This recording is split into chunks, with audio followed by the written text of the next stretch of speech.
The migrant crisis is proving far more expensive than many Americans realize.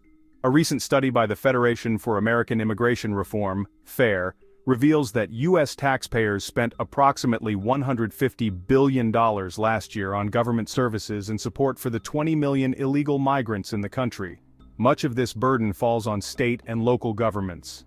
For example, Massachusetts Republican leaders report a $1 billion deficit in state finances and accuse the Democrat-controlled government of quietly diverting funds to address the migrant crisis. On Tuesday, the Massachusetts Republican Party filed a Freedom of Information Act request demanding that Governor Maura Healey disclose the state's full migrant budget, accusing the administration of concealing the true cost from the public. The Healey-Driscoll Administration has hidden nearly $1 billion in spending, leaving Massachusetts residents uninformed, said Amy Carnevale, chair of the Massachusetts Republican Party. The FAIR study estimates that in 2023 alone, the cost of state services for illegal migrants and their children in Massachusetts was closer to $3 billion.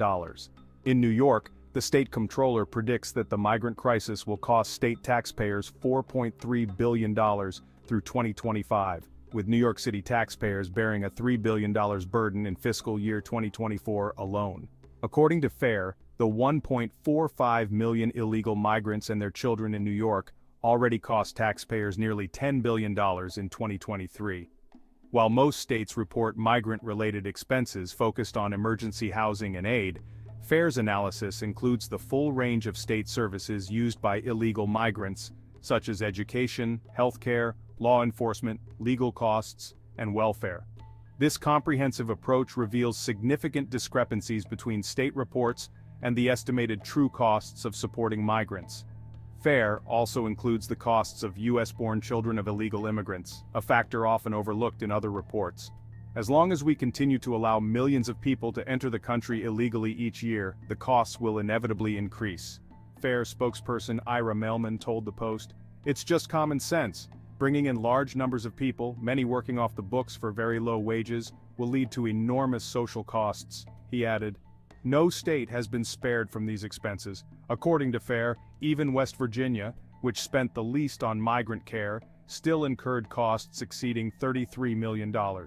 7 states spent less than $100 million, while half of U.S. states faced costs exceeding $100 million, with 19 states spending well over $1 billion.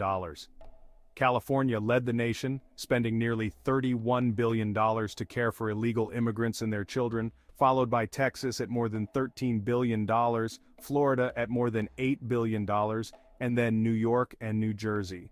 The total cost to American taxpayers, according to FAIR's estimates, reached $182 billion. While illegal migrants do contribute to tax revenue, with FAIR estimating their contributions at about $32 billion, this still leaves American taxpayers to cover the remaining $150 billion in costs. The argument that illegal aliens pay more in taxes than they consume in services is entirely misleading, Mailman said. Since 2017, the cost of illegal immigration to U.S. taxpayers has surged by about $35 billion, FAIR found. Between March 2023 and July 2024, over 1.3 million people were released into the U.S. by Customs and Border Protection, excluding those who entered undetected, known as gotaways.